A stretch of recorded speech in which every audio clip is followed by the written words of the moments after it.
বিশ্বনবী পাগলের মতো একবার হাউজে কাউসারে যাবেন, একবার সিরাতে যাবেন, একবার পুলসিরাতের দিকে, একবার হাউজে কাউসারের দিকে পাগলের মতো দৌড়াতে থাকবেন। তার কোনো গুনাহগার উম্মত যাতে জাহান্নামে ঢুকে না যায়, সেদিন কেউ সুপারিশ করতে পারবে না বিশ্বনবী ছাড়া।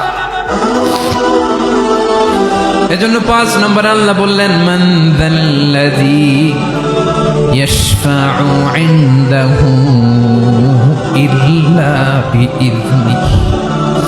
কার সাহস আছে, কার এত বড় বুকের পাটা কিয়ামতের কঠিন দিন আল্লাহর সামনে দাঁড়িয়ে সুপারিশ করবে? কারো ক্ষমতা, কারো ক্ষমতা নাই। বিশ্বনবী সেদিন সিজদায় পড়ে উম্মতের জন্য কাঁদবেন, সবাই কাঁদবে, নফসি নফসি, আল্লাহ আমারে বাঁচাও, আল্লাহ আমারে বাঁচাও। বিশ্বনবী বলবেন, উম্মতি উম্মতি।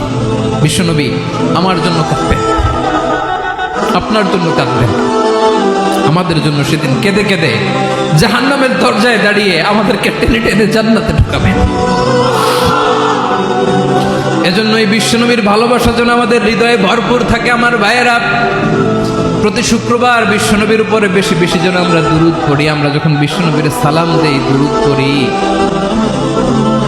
একদল স্পেশাল ফেরেশতা আছে যারা বিশ্বনবীর দুরূদটা নিয়ে সরাসরি বিশ্বনবীর রওজায় যায়, যে বলে অমুকের বেটা অমুক আপনারে সালাম দিয়েছে। বিশ্বনবী নিজ কবরের থেকে নিজেই সালামের উত্তর দেয়।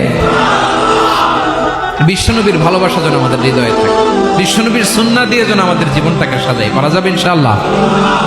বিশ্বনবীর ভালোবাসা ছাড়া কেউ জান্নাতে ঢুকতে পারবে?